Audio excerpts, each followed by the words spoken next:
Good morning guys. आज हम अपना ट्रिप शुरू कर रहे हैं, एक नया ट्रिप उत्तराखंड का, और काफ़ी पीसफुल एंड सेरीन जगह पे जा रहे हैं हम, जिस हिल स्टेशन का नाम है लैंसडाउन। और यहाँ से दिल्ली से करीब 260 किलोमीटर दूर है, और सबसे क्लोजेस्ट हिल स्टेशन कह सकता हूँ मेरे ख्याल से। दिल्ली से अगर आप डिस्टेंस में नापेंगे तो सबसे क्लोज जो है वो लैंसडाउन ही है। तो अभी हमने अपना सफ़र शुरू कर दिया है। सुबह के 7:15 बजे हैं और 6 घंटे का गूगल मैप्स टाइम दिखा रहा है। तो देखते हैं कितनी देर में पहुँचते हैं। ये हम पहुंच गए आश्रम। ये लेफ्ट में आपको दिख रही होगी नेफेड की बिल्डिंग, ये पहचान है आश्रम की, लाजपत नगर से आगे। अब हम पहुंच गए सराय काले खां, और यहाँ पे फुल जोरों शोरों से चल रहा है मेट्रो का काम। ये आपको दिख रहा होगा लेफ्ट में, ये मेट्रो स्टेशन बन रहा है सराय काले खां। करीब 12.5 किलोमीटर चलने के बाद अपने घर से, और हम आ गए हैं दिल्ली मेरठ एक्सप्रेसवे। इसको कहते हैं NE3, नेशनल एक्सप्रेसवे 3। तो अभी इसमें दिल्ली में तो 70 की स्पीड है यहाँ पे। जैसे हम यूपी को एंटर करेंगे ना, एकदम से 100 किलोमीटर पर आवर की स्पीड हो जाएगी इस पे। तो ये लेफ्ट में दिख रहा है आपको अक्षरधाम टेम्पल। जैसे ही मेरठ एक्सप्रेसवे पे चढ़ते हैं सबसे पहले लेफ्ट में यही दिखता है। और जो हमारा आज रूट रहेगा वो रहेगा दिल्ली से मेरठ, देन वहां से खतौली, खतौली से बिजनौर, बिजनौर से नजीबाबाद, फिर कोटद्वार, डुगड्डा होते हुए हम पहुंचेंगे लैंसडाउन। तो ये करेक्ट 20 किलोमीटर चलने के बाद हमने यूपी में एंटर कर लिया, और ये आपको ऊपर दिख रहा होगा 100 किलोमीटर पर आवर की स्पीड हो गई है।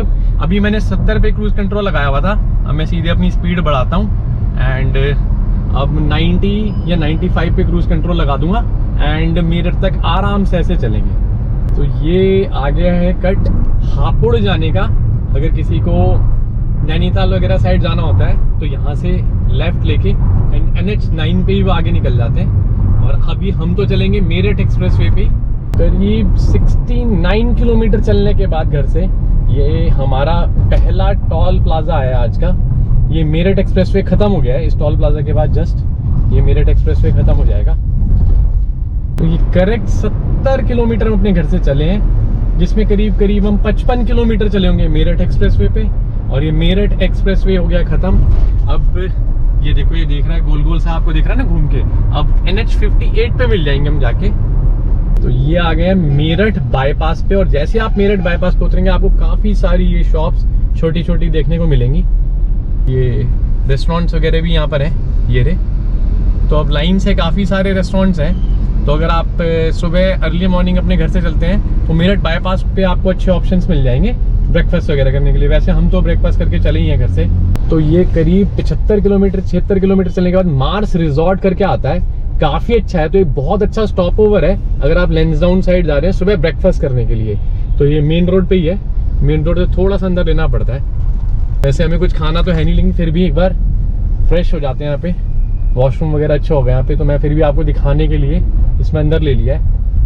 तो ये रहा द मार्स का फूड कोर्ट, सामने ये है हल्दीराम, एंड यहाँ रेस्ट रूम काफ़ी अच्छे बने हुए हैं। तो रेस्ट रूम यूज़ करके हम तो आगे निकल जाएंगे।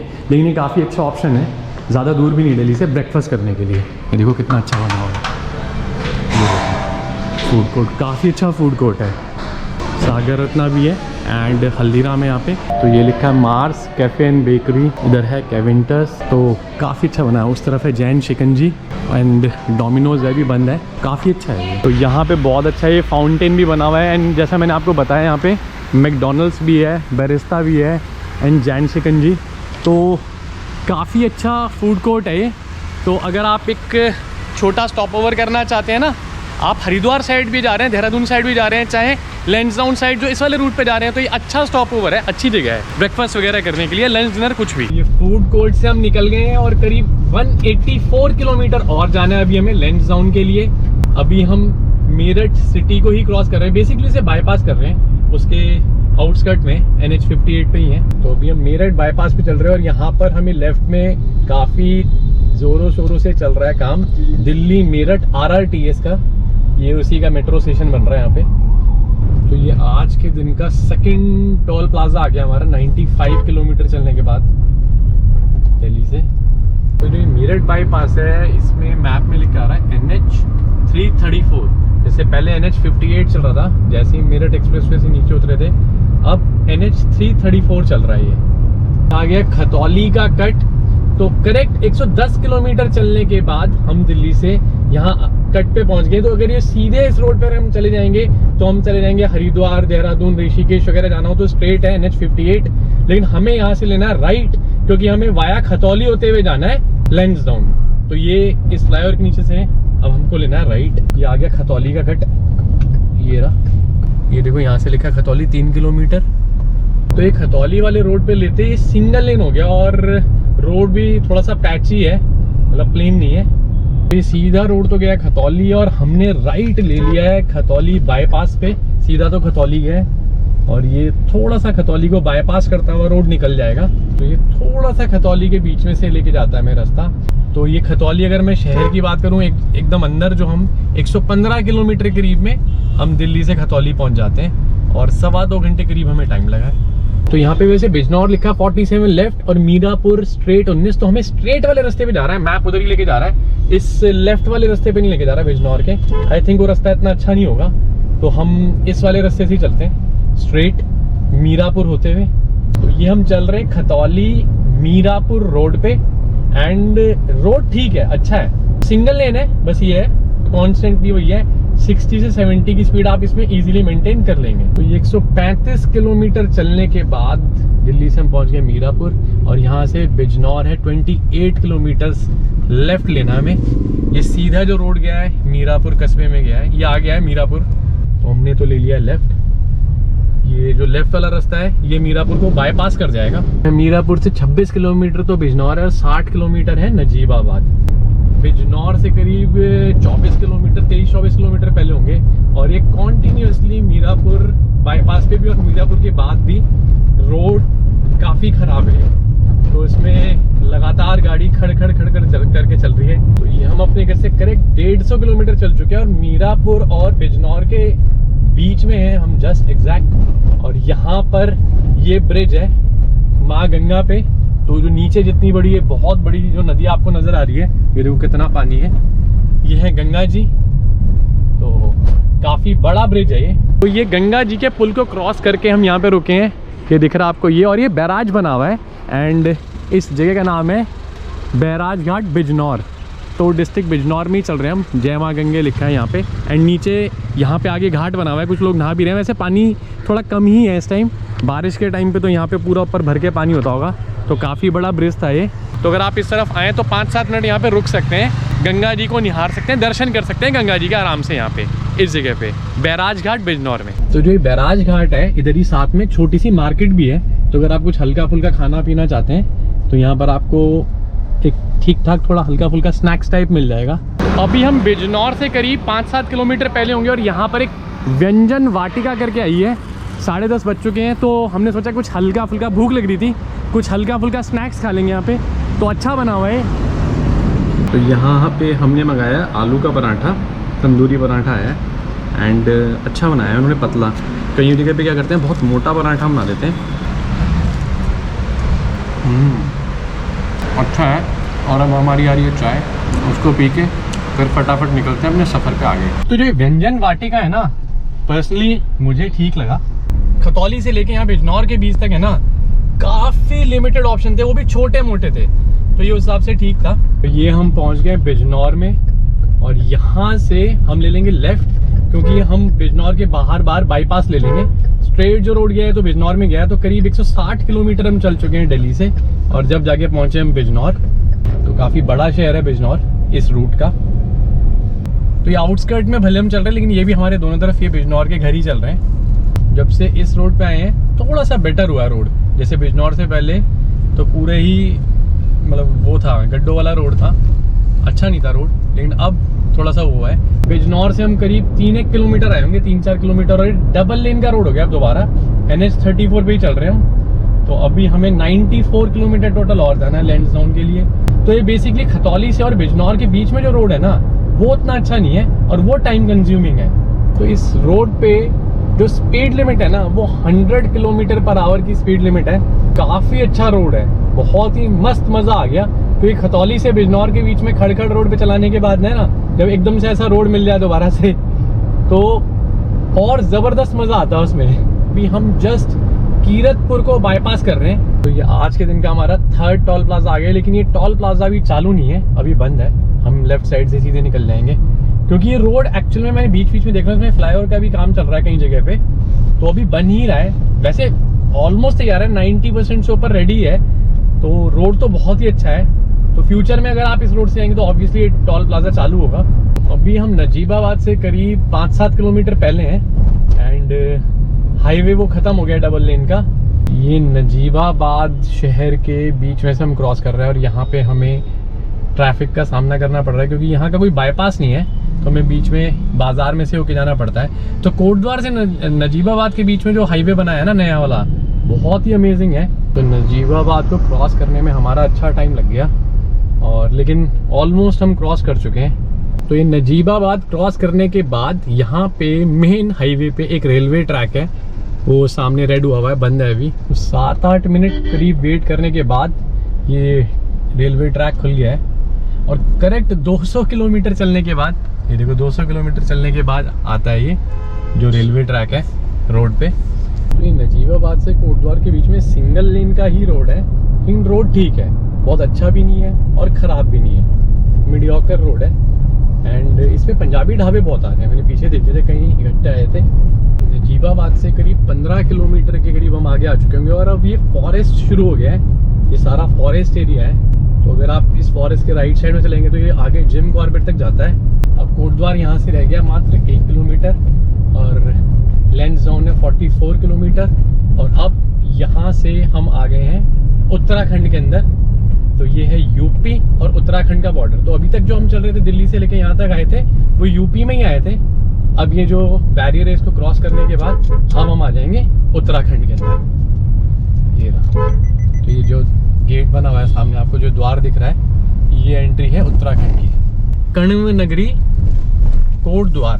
तो ये कोटद्वार सिटी के अंदर हम एंटर कर चुके हैं, और करीब करीब 217 किलोमीटर हम चले दिल्ली से, और तब जाके कोटद्वार आया है। तो वही है 217-18 किलोमीटर पे आप पहुंच जाएंगे कोटद्वार, एंड 5 घंटे से थोड़ा सा कम टाइम हमें लगा है।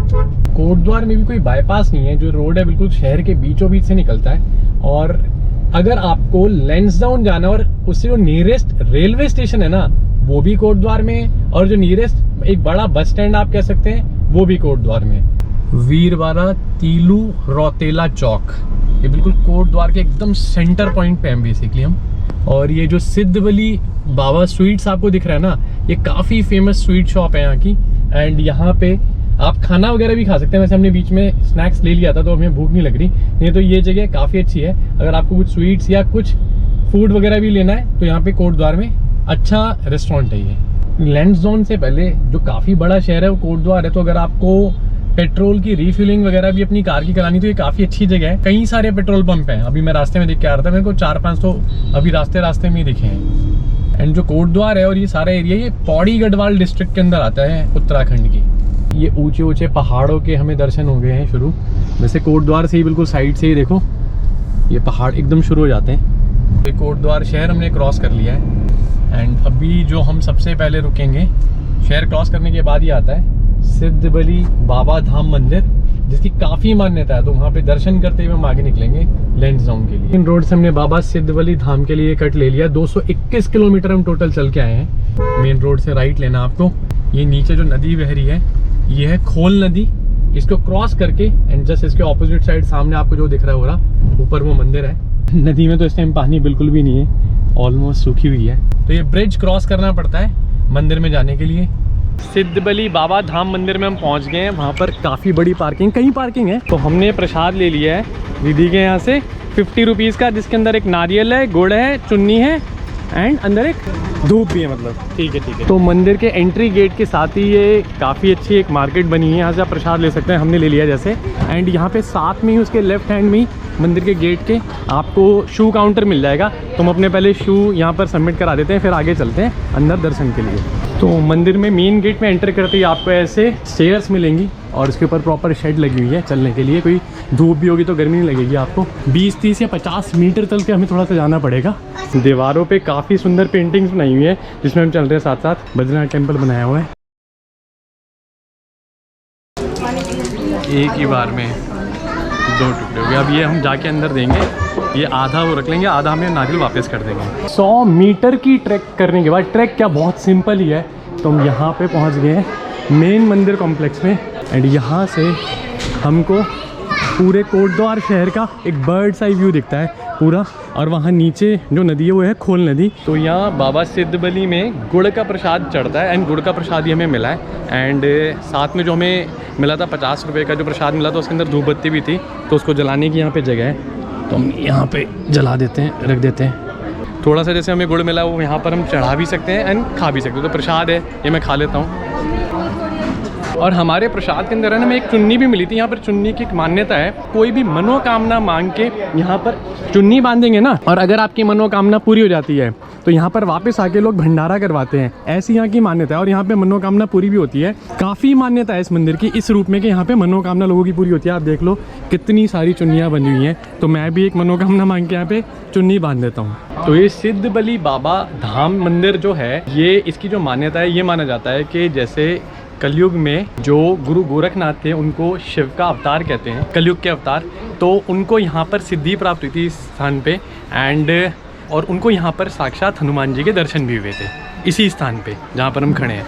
तो इसीलिए उनको सिद्ध बाबा कहते थे, गुरु गोरखनाथ को सिद्ध बाबा कहते थे एंड हनुमान जी को बजरंग बली कहते थे। तो दोनों का नाम मिला के सिद्ध बली आश्रम इस जगह का नाम है।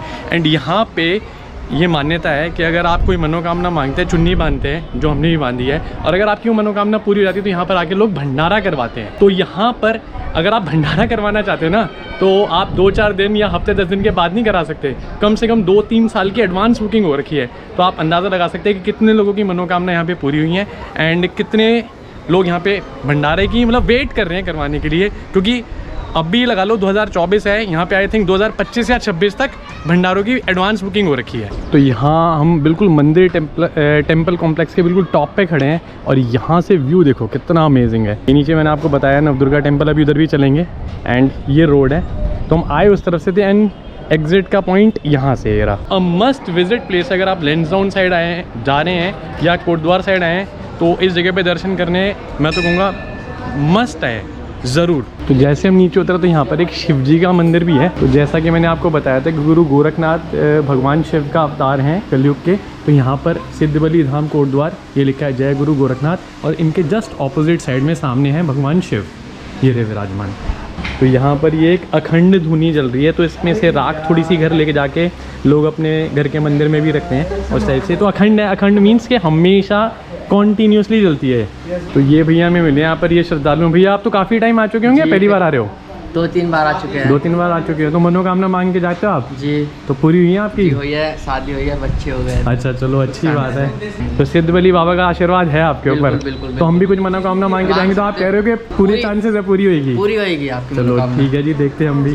चलो थैंक यू भैया। Thank you. तो यहाँ पे ये बाबा जी हैं, काफ़ी यंग हैं। तो ये हमें थोड़ा सा महत्व बताएंगे इस स्थान का। जैसे आप बता रहे थे कि ऊपर हनुमान जी की मूर्ति के साथ 2 पिंडियाँ रूप हैं जी, एक सिद्ध गुरु गोरखनाथ जी, अच्छा, और एक बली हनुमान जी। बली हनुमान जी, हाँ। वो पिंडियाँ जो है स्वयंभू है, पौराणिक पिंडियाँ हैं। अच्छा, काफी समय से यहाँ पे। तो यहाँ पे मैंने सुना है कि जो भंडारे के लिए काफी डेट नहीं मिलती, 1-1, 2-2, 3-3 देखो महाराज जी, जो मंगलवार, शनिवार, रविवार की जो डेट है वो 2031 तक जा चुकी है। अच्छा। जो अदर डेज है हाँ। वो आपको 26 में 27 में ऐसे में मिल जाएंगे। अच्छा, वो भी कम से कम 2 साल बाद तक की बुक है। हाँ। तो यहाँ पर श्री शनिदेव जी महाराज का भी मंदिर है, ये लास्ट में बिल्कुल ये रहा।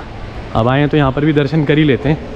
ये रही भगवान शनिदेव की मूर्ति, जय शनिदेव। तो ये पेड़ है, इसके साथ में है जस्ट मूर्ति। तो हम दर्शन करके सबसे लास्ट में आ गए हैं। तो नीचे यहाँ पर है भंडारा, ये देखो कितना विशाल, ये डेली चलता है यहाँ पे, बढ़िया फर्स्ट क्लास भंडारा। तो अभी इधर चलकर ही हम कुछ प्रसाद ग्रहण करेंगे, देन अपनी जर्नी आगे शुरू करेंगे। और भंडारे के बारे में आपको पंडित जी ने बता ही दिया, कितनी लंबी वेटिंग है, कई सालों की वेटिंग है करवाने के लिए मतलब। तो ये हमने भंडारा ले लिया और बहुत ही अच्छा भंडारा है, देखने से ही पता लग रहा है। बढ़िया पूरी एकदम, ये पेठे की सब्ज़ी है, आलू की सब्ज़ी है एंड हलवा एंड रायता, मतलब काफ़ी अच्छा। और ये चटनी है। थोड़ा सा पेठे की सब्ज़ी बताता हूँ, मस्त है। तो इस भंडारे को खाते हुए एक बार बजरंग बली का जयकारा लगा देते हैं, जय बजरंग बली, आपकी और हमारी सबकी मनोकामना पूरी हो। तो जहाँ हमने कार पार्क करी हम वहाँ पहुँच गए। ये हमारी कार पार्कड है। एंड जस्ट इसके साथ में ही है नव दुर्गा मंदिर। तो काफ़ी सुंदर मंदिर लग रहा है देखने में ये देखो। तो मैं यही कहूँगा कि अगर आप कोटद्वार साइड आएँ तो सिद्धबली धाम में दर्शन ज़रूर करें और मनोकामना भी मांगें, और बजरंग बली ने चाहा तो आपकी मनोकामना भी पूरी होगी। तो अब हम यहाँ से चल रहे हैं सिद्धबली धाम से लैंसडाउन के लिए, जो यहाँ से करेक्ट है 38 किलोमीटर और 1 घंटे 17 मिनट का दिखा रहा है रास्ता। तो ये हम क्रॉस कर रहे हैं सिद्धबली ब्रिज को, और यहाँ पे सामने ही है कालागढ़ टाइगर रिजर्व। ये जो सामने आपको दिख रहा है ये बना हुआ है, ये कालागढ़ टाइगर रिजर्व है। तो यहाँ से टाइगर सफारी वगैरह भी होती है। ये सारा फॉरेस्ट एरिया ही है। तो on the way to Lansdowne अभी हम कोई 34 किलोमीटर पहले हैं, और सारा ये डेंस है काफ़ी, जो यहाँ पे फॉरेस्ट है। ये सारा एरिया ये फॉरेस्ट में आता है। हमारे पैरेलल लेफ्ट में चल रही है खोल नदी। ये देखो मैप में आपको दिख रही होगी, ये लिखा भी है खोल रिवर। तो नीचे है पानी, वैसे उसमें ना के बराबर ही है इस टाइम। एंड ये जंगल भी ऑलमोस्ट इस टाइम सूखा सूखा सा है। तो जो ये रोड है लैंसडाउन जाने की, रोड वैसे अच्छी है ओवरऑल।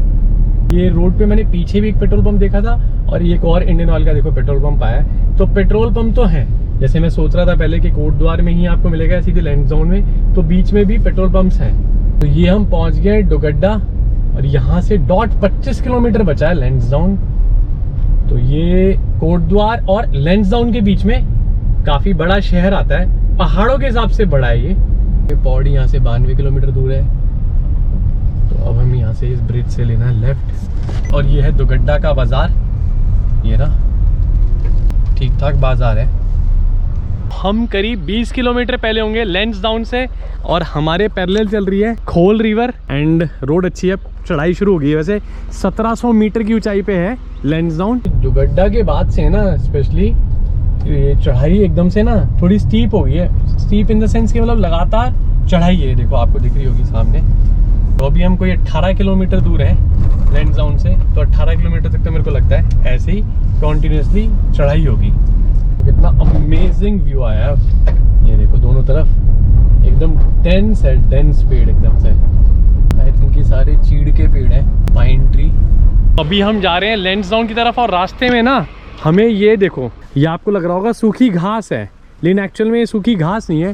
ये जो इतने बड़े बड़े आपको दिख रहे हैं ना, ये सारे चीड़ के पेड़, पाइन ट्री। तो ये इनके ना पत्ते गिरे हुए हैं, और ये देखो कैसे भर के गिरे हुए हैं। और रास्ता है ना अमेजिंग है, वैसे बहुत ही सुंदर और बहुत ही ब्यूटीफुल रास्ता है ये। मैं कह रहा हूँ अगर मानसून में कोई यहाँ से जाएगा ना तो इसका दिल खुश हो जाएगा। इतनी लश और इतनी भयंकर ग्रीनरी होगी यहाँ पे। ये देखो कितना अच्छा होटल बना हुआ है, होटल रेवाइन पैलेस, काफ़ी अच्छा है। तो ये भी 6.5 किलोमीटर पहले है। And peak and pines resort. तो लैंसडाउन में एक्चुअल में ये जो मार्केट में ना होटल है वो बहुत लिमिटेड है, क्योंकि कैंटोनमेंट एरिया है। तो इससे 5-7 किलोमीटर पहले ही है ना आपको सारे रिजॉर्ट्स, जो बड़े वाले रिजॉर्ट्स होंगे वो सारे उधर ही देखने को मिलेंगे। तो ये चला गया है ताड़केश्वर का रास्ता, ताड़केश्वर टेम्पल, इधर भी हम जाएंगे बाद में। और ये ऊपर गया है लैंसडाउन। यहाँ से 4 किलोमीटर टोटल रह गया लैंसडाउन, और रिजॉर्ट्स तो लगातार ही आए जा रहे हैं, मतलब काफ़ी बने हुए। लैंसडाउन से करीब 4 किलोमीटर पहले ब्लू पाइन रिजॉर्ट में हमने रूम ले लिया है। ये है मेन जो मार्केट है लैंसडाउन की, उससे 4 किलोमीटर पहले है।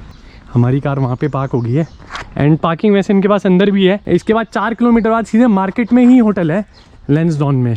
तो ये है इसका रिसेप्शन एरिया। एंड अभी चलते लिफ्ट से ऊपर, 3rd फ्लोर पे हमारा रूम है। वहाँ से व्यू भी काफ़ी अमेजिंग है वैली का। तो ये मैं 3rd फ्लोर पे आ गया हूँ जहाँ पे हमारा रूम है। तो यहाँ पे देखो इन्होंने अच्छा खासा सिटिंग एरिया बनाया हुआ है। तो काफ़ी बड़े एरिया में है ये रिजॉर्ट। यहाँ पर भी देखो कितना ये बड़ा एरिया है, खुला ओपन पार्टी टाइप करने के लिए। तो ये है हमारा रूम। तो काफ़ी बड़ा रूम है एंड बढ़िया है। ये वॉशरूम है, ये ना रूम भी काफ़ी बड़ा, नीट एंड क्लीन एंड अच्छा। ये सामने TV and with valley view. ये बालकनी है, ये रही, ये बैठने की जगह सिटिंग। यहाँ से नीचे पूरा वैली का ज़बरदस्त वाला व्यू है। तो अच्छा है। And blue pine resort 4 kilometre मात्र पहले है ये मेन मार्केट इसकी लैंसडाउन की। तो इस रिजॉर्ट में gym, swimming pool, adventure park, sports room, वो उधर जाके तो काफ़ी बड़े एरिया में है ये रिजॉर्ट। तो ये हम पहुंच गए स्विमिंग पूल पे, और काफ़ी अच्छा बनाया है उन्होंने। ये स्विमिंग पूल है पीछे वो बेड्स लगे हुए हैं एंड उससे भी बढ़िया इस तरफ यहाँ पर है एडवेंचर पार्क। तो अगर आपके साथ बच्चे हैं ना, हद का फन करेंगे वो यहाँ पे, बहुत मज़ा आने वाला उन्हें। ये देखो, ये बर्मा ब्रिज बनाया हुआ है ऊपर एंड ये स्विमिंग पूल। और सबसे बड़ा बात, जो सबसे अच्छी बात है, स्विमिंग पूल के जस्ट बैक साइड में एकदम बैक ड्रॉप में ना, तो ये पूरे पहाड़ जो नज़र आते हैं ना, बड़ा ही अच्छा व्यू है। कि स्पेशली अगर आपके साथ बच्चे हैं ना, वो तो हद का फन करने वाले हैं, उनके लिए तो ये परफेक्ट स्पॉट है। अगर आप लैंसडाउन साइड आए ना तो उनके साथ, और वैसे खुद भी अगर आप रुकेंगे तो आपका एक्सपीरियंस भी अच्छा ही रहेगा, अच्छी जगह है। तो दिल्ली से जो लैंसडाउन है ये करीब 260 किलोमीटर है। 8.5 घंटे करीब आपको टाइम लगेगा यहाँ तक पहुँचने में, रुकते रुकाते। जैसे हमने सिद्धवली में दर्शन करे थे तो हमें इतना टाइम लगा था। नॉन स्टॉप आप थोड़ा सही स्पीड से आएंगे तो 6 से 7 घंटे के बीच में आप यहाँ पे पहुँच सकते हैं। एंड टोल टैक्स जो हमारा लगा है वो 2 टोल टैक्स लगे हैं हमारे, 270 रुपये करीब हमारा टोटल टोल टैक्स लगा है यहाँ तक आने में। तो यही सारी इन्फॉर्मेशन है यहाँ तक की।